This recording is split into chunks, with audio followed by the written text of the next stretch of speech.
Muy buenas tardes para todos, Dios los bendiga. Sean todos bienvenidos a nuestro tiempo de estudio bíblico. Hoy vamos a estudiar el capítulo 5 del libro de Miqueas, un capítulo de un contenido profético impresionante. Nos viene a hablar mucho acerca de la venida del Mesías. Recordemos que Miqueas es contemporáneo con Isaías, que escriben aproximadamente 700 años antes del Señor. Tu palabra dice, las cosas reveladas las cosas secretas pertenecen a Jehová nuestro Dios y las reveladas a quien Él las quiera revelar. Te rogamos, amado Dios, que nos des la sabiduría y la sensatez para entender de manera provechosa tu palabra, Señor, para poder acomodar lo espiritual a lo espiritual y extraer ese mensaje de vida y de salvación que tú has entregado a través de la revelación del unigénito Hijo de Dios, del Hijo de Dios, que ha sido dado para que todo aquel que en él crea no se pierda, mas tenga vida eterna. Te rogamos, amado Señor, que podamos entender, Señor, que lo que ponemos en juego en nuestra vida es nuestra eterna salvación. Salvación eterna o condenación eterna. Y es nuestra elección. Te pedimos sabiduría, Señor, para caminar conforme a tu voluntad. Te rogamos, Señor, entendimiento para comprender que tú eres el dueño del paraíso, del cielo, y tú pones las reglas allí, no nosotros. Pedimos, Señor, tu bendición. Seguimos orando, Señor, contra esta pandemia, rogándote y agradeciéndote, Señor, porque tienes misericordia de tus hijos, oh Dios nuestro. De una o de otra manera, Señor, vemos cómo eres clemente, misericordioso. Tenemos algunos hermanos que les ha dado coronavirus y Dios en su misericordia los ha levantado. Han sido sanados. Pedimos, Señor, tu bendición sobre aquellas personas que aún no nos ha dado, Señor. Protégenos, guárdanos, Señor. Pero si es tu voluntad que nos des, Señor, danos las fuerzas y el poder para sobreponernos a esta situación.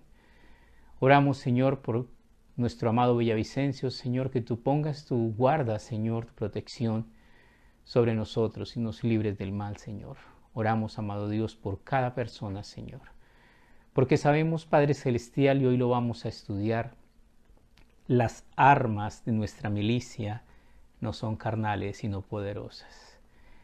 Y hay una enseñanza impresionante que destila de toda la palabra de Dios y nos dice, cree, porque al que cree, todo le es posible.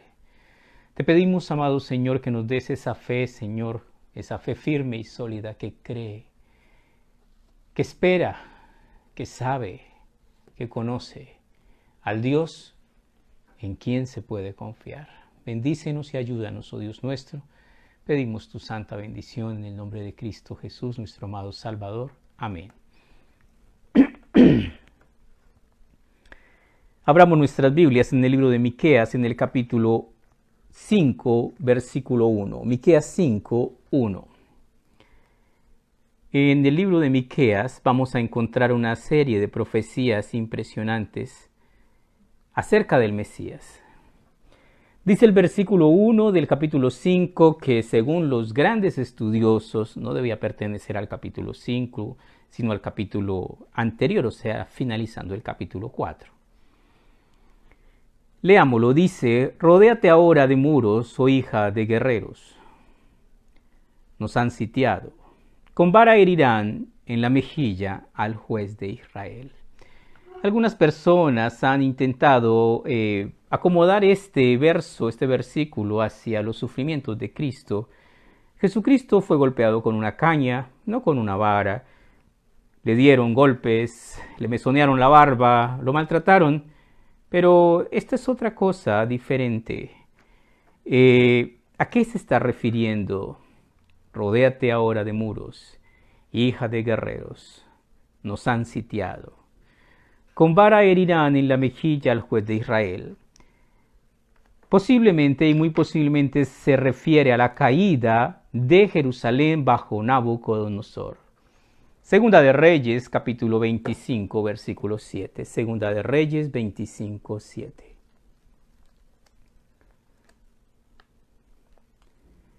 En Segunda de Reyes, en el capítulo 25, versículo 7, leemos lo siguiente.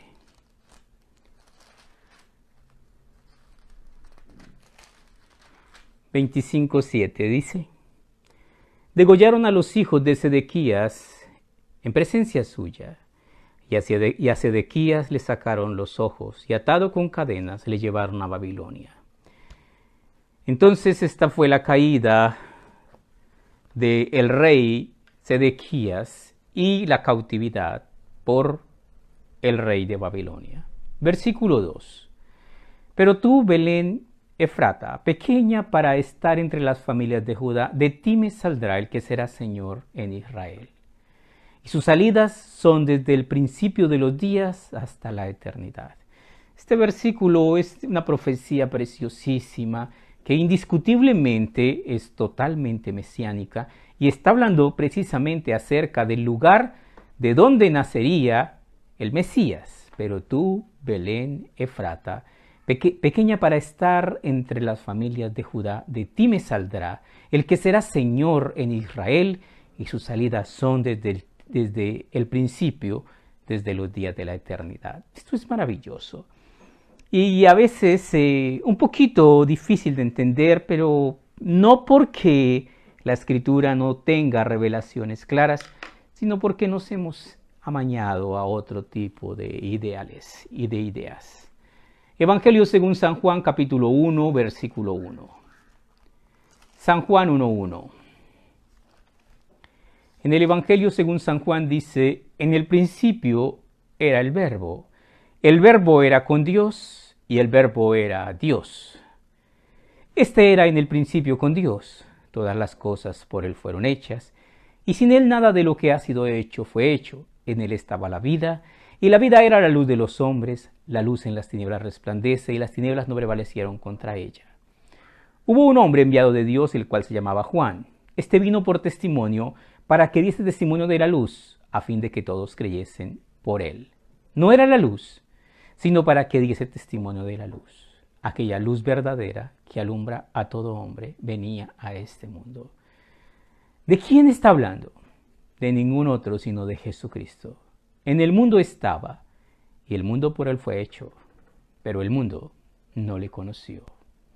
Entonces tenemos acá que el verbo de Dios, como nos dice, en el principio era el verbo es Jesús, en el principio era el verbo era con Dios y el verbo era Dios. ¿Qué significa eso? Que Jesús ha existido desde la eternidad con el Padre hasta la eternidad. No es como algunos llegan a conclusiones un poquito muy humanas, considerando que Jesús nació por medio de la Virgen María, lo cual es totalmente cierto, y que a partir de ese nacimiento empezó a existir. Es completamente falso.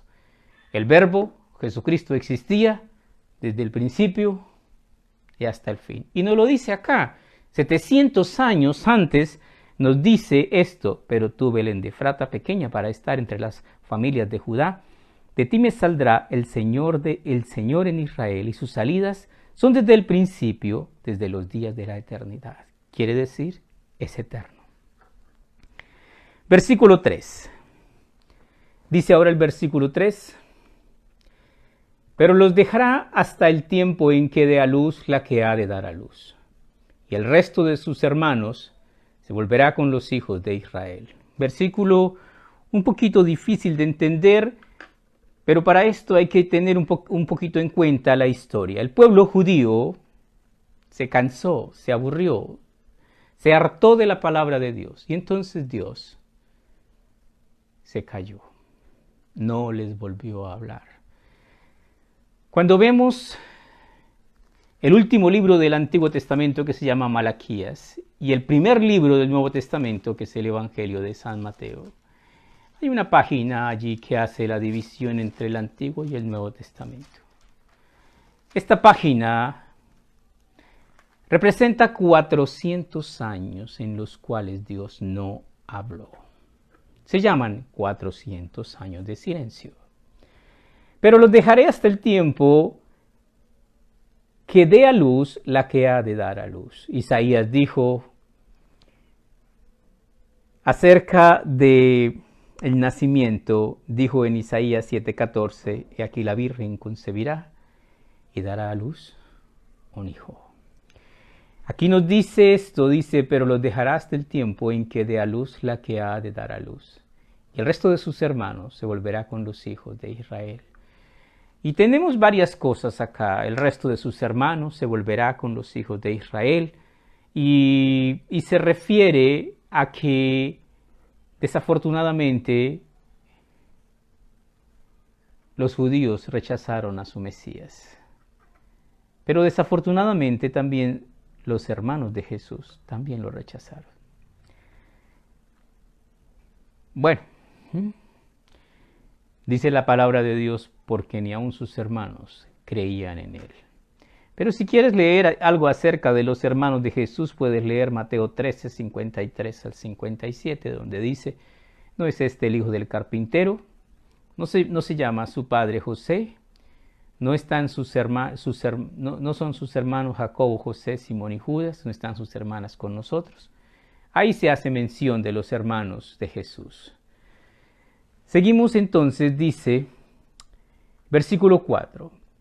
Y él estará y apacentará con poder de Jehová, con grandeza del nombre de Jehová su Dios. Y morarán seguros, porque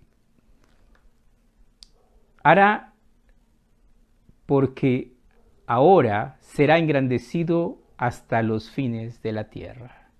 Este versículo 4 es un versículo maravilloso que puede darse por cumplido en el tiempo que Jesús anduvo sobre la tierra, pero que también se puede remontar al tiempo de su segunda venida.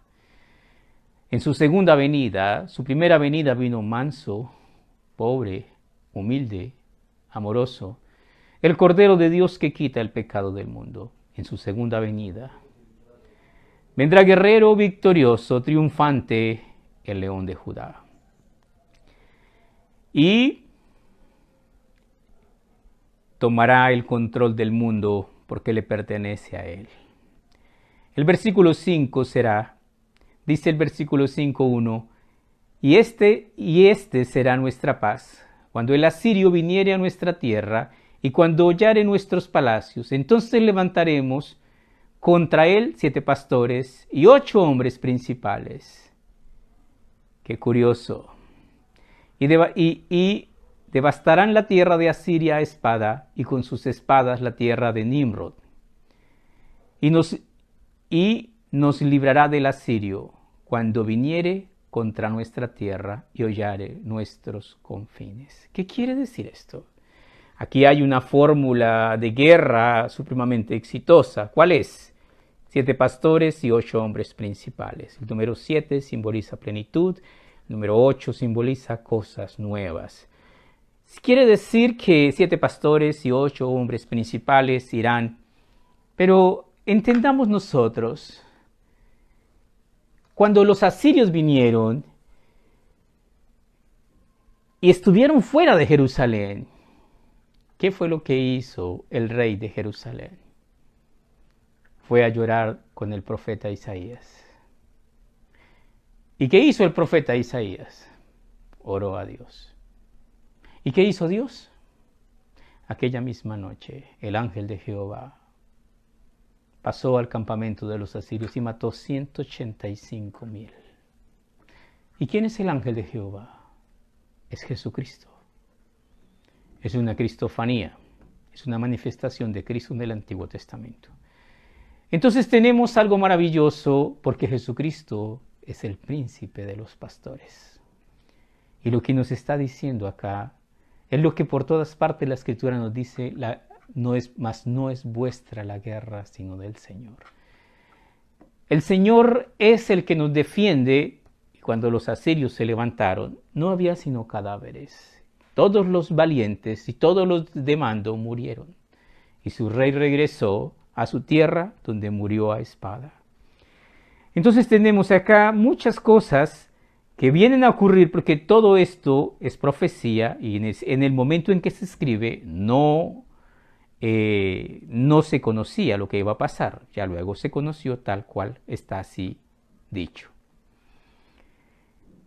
El versículo 7 dice, el remanente de Jacob será en medio de muchos pueblos como el rocío de Jehová, como las lluvias sobre la hierba, las cuales no esperan a varón ni aguardan a los hijos de los hombres. ¿Qué quiere decir esto? El remanente de Jacob será en medio de muchos pueblos como el rocío de Jehová, como las lluvias sobre la hierba, las cuales no esperan a varón ni aguardan a hijos de hombres. El desierto de Israel es un desierto tremendamente fructífero, solo necesita agua. El agua entonces es algo supremamente valioso. Y se dice por ahí que el agua es el oro del mañana. Y no están nada lejos de la verdad. En el futuro, cada uno en su era, cada uno debajo de su higuera, el hombre volverá a los campos a cultivar. Y lloverá, si Dios quiere, sobre aquellos que Dios ama. Y sobre aquellos que Dios no ama, no lloverá.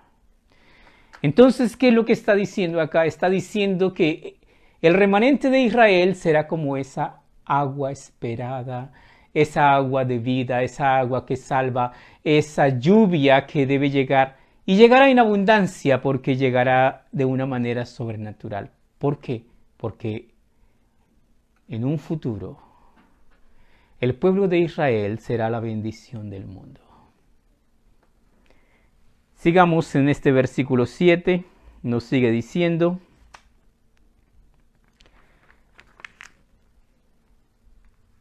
el remanente de Jacob será en medio de muchos pueblos como el rocío de Jehová, como las lluvias sobre la hierba, las cuales no esperan a varón ni aguardan a los hijos de hombres. Cuando viene la tormenta, simplemente viene.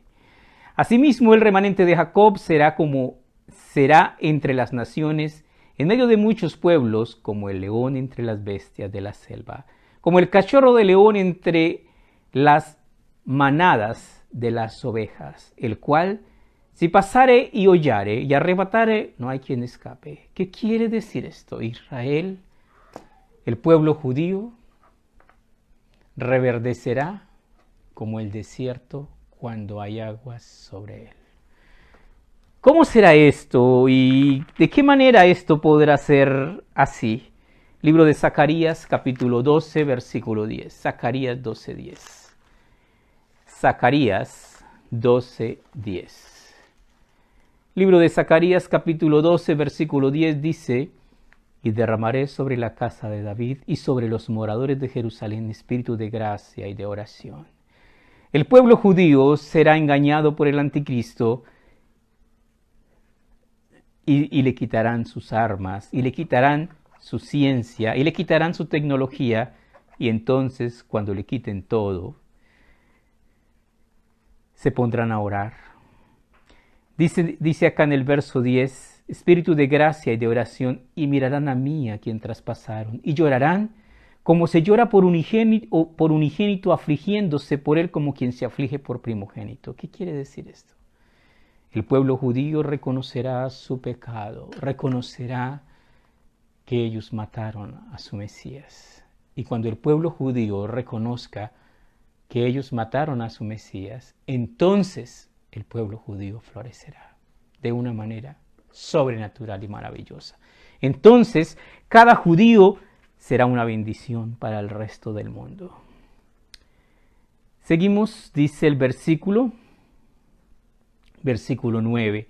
El versículo 8 habla acerca de la grandeza del pueblo judío. Llegarán a obtener el principado, lo que ellos serán, como nos dice acá, dice, como el león entre las manadas de las ovejas. Usted sabe, una ovejita no tiene cuernos, no es muy audaz para defenderse, y un león es voraz, exactamente. ¿Qué quiere decir eso?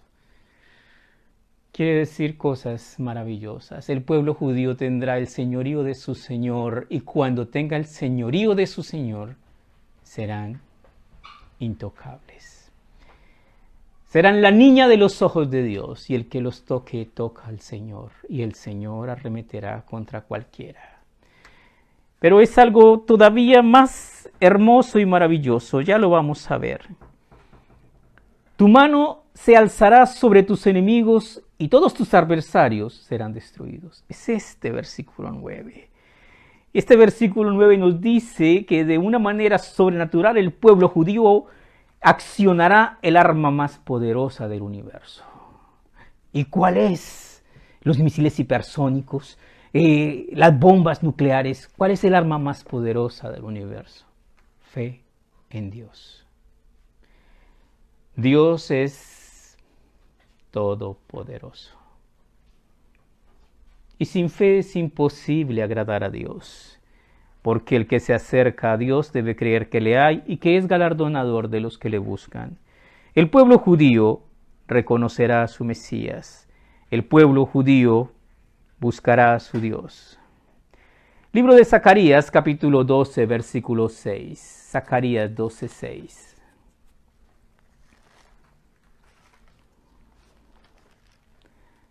Libro de Zacarías, capítulo 12, versículo 6 dice: En aquel día pondré a los capitanes de Judá como brasero de fuego entre leña y como antorcha ardiendo entre gavillas, y consumirán a diestra y a siniestra a todos los pueblos alrededor, y Jerusalén será otra vez habitada en su lugar en Jerusalén. ¿Qué quiere decir esto? El pueblo judío históricamente ha peleado unas batallas impresionantes. Volverá a pelear unas batallas impresionantes. Cuando Dios se glorifique sobre su pueblo será invencible. Totalmente invencible. Ellos se levantarán a pelear y Dios se levantará e irá delante de ellos a la batalla. Volvemos entonces y seguimos en nuestro estudio, versículo 9, que ya lo leímos. Tu mano se alzará sobre tus enemigos y todos tus adversarios serán destruidos. Impresionante. Este es un versículo para subrayar. Todos los enemigos de Israel serán destruidos. Y no es que lo dijo el pastor William, léalo, ahí está escrito. Acontecerá en aquel día, dice Jehová, que haré matar tus caballos de en medio de ti, y haré destruir tus carros, y haré también destruir las ciudades de tu tierra, y arruinaré todas tus fortalezas. ¿Por qué? ¿Por qué? ¿Por qué? ¿Cómo así? ¿Cómo así que Dios les va a quitar su poder, sus arsenales, su armamento? Dios les va a quitar todo lo que, la tecnología tan impresionante que tiene, todo eso. ¿Pero por qué? Salmo 20, versículo 7. Libro de los Salmos, capítulo 20, versículo 7. Salmo 20, versículo 7. Leemos aquí en el Salmo 20, versículo 7. Dice así: Estos confían en carros, aquellos en caballos, mas nosotros del nombre de Jehová nuestro Dios tendremos memoria. Ellos flaquean y caen, mas nosotros nos levantamos y estamos en pie. Salva Jehová, que el Rey nos oiga en el día que lo invoquemos. ¿Qué quiere decir esto? Dios quiere que su pueblo aprenda a confiar en Él. Dios quiere que nosotros caminemos por fe y no por vista. ¿Y qué significa caminar por fe y no por vista? Significa creer. Creer en que el Señor nos ayudará, nos sustentará, nos socorrerá. Entonces, versículo 13. Y haré destruir tus esculturas y tus imágenes de en medio de ti, y nunca más te inclinarás a la obra de tus manos. Otro producto del reconocimiento majestuoso en el corazón judío de su Mesías, dejarán toda su idolatría. Arrancaré tus imágenes de acera de en medio de ti y destruiré tus ciudades. ¿Por qué? porque la paga del pecado es la muerte. Arrancaré tus imágenes de acera de medio de ti y destruiré tus ciudades. Dios es un Dios celoso. Y cuando nosotros hacemos escultura en los 10 mandamientos, dice, no te harás imagen ni ninguna semejanza de lo que está arriba en el cielo, ni abajo en la tierra. No te inclinarás a ellas ni las honrarás, porque yo soy Jehová tu Dios fuerte y celoso, que visito la maldad de los padres sobre los hijos hasta la 3ª y 4ª generación de los que me aborreces. ¿Quieres mandarle un mensaje de odio a Dios diciéndole, Señor mi Dios, te aborrezco? Ten una imagen y adórala. Y el Señor lo entenderá. Y el Señor ha dicho, yo amo a los que me aman. Y me hallan los que temprano me buscan. Todo el que peca contra mí defrauda su alma.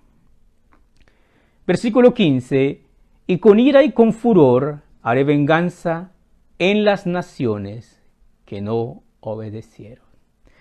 ¿Que no obedecieron qué? La palabra de Dios. Cielo y tierra pasarán, pero mis palabras no pasarán. Terminamos en el Salmo 2, versículo 7, el libro de los Salmos, capítulo 2, versículo 7. Salmo 2, 7. Dice este precioso Salmo, Salmo 2, 7. A ver, ¿dónde estás? Ya. Dice así el Salmo 2, versículo 7. Yo publicaré el decreto. Jehová me ha dicho, mi hijo eres tú. Yo te engendré hoy. Pídeme y te daré por herencia a las naciones y como posesión tuya los confines de la tierra. Las quebrantarás con vara de hierro, como vasija de alfarero los desmenuzarás. ¿Qué quiere decir eso? Dios es el juez. Aunque creas que estás por encima del bien y del mal, no escaparás del justo juicio de Dios. Verso 10. Ahora pues, oh reyes, sed prudentes, admitid amonestación, jueces de la tierra. Hay personas que han llegado a cargos muy altos y también su autoestima se ha elevado muy arriba. Ahora pues, reyes, sed prudentes. A los gobernantes, admitid amonestación, jueces de la tierra. Servid a Jehová con temor y alegraos con temblor. Honrad al Hijo, para que no se enoje y perezcáis en el camino, pues se inflama de pronto su ira. Bienaventurados todos los que en él confían. Dios el Padre entregó en manos de Dios el Hijo todo el juicio. El Hijo de Dios puede ser el Cordero de Dios que quita el pecado del mundo, tu Redentor, tu Salvador, tu Dios, o puede ser tu juez. Si es tu Redentor, heredarás el reino de los cielos. Si es tu juez, llegarás al lugar más lejano de Dios por la eternidad, al lago de fuego que arde con azufre. Vamos a orar. Maravilloso Padre, te damos gracias porque nos hablas maravillosa y provechosamente.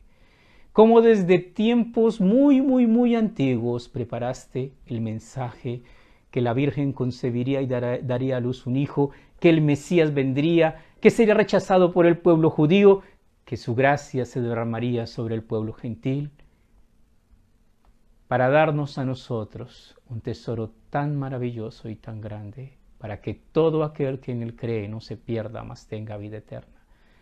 Pero se requiere de cada uno de los administradores que se ha hallado fiel. Ayúdanos a vivir una vida no a nuestra manera, no tibiamente, no mediocremente. Ayúdanos a vivir una vida verdaderamente consagrada a ti, Señor. Una vida que lleve gloria y honra a tu nombre. Una vida, Señor, que realmente manifieste ese amor profundo y real por el Dios creador del universo y de todos nosotros como sus hijos. Bendícenos, amado Dios, y danos día a día el privilegio de honrarte y de servirte. Que cada día nuestra obediencia sea mejor, que cada día nuestro servicio sea más sacrificial. Bendícenos en el nombre de Cristo Jesús. Amén. Mis amados hermanos, Dios les bendiga.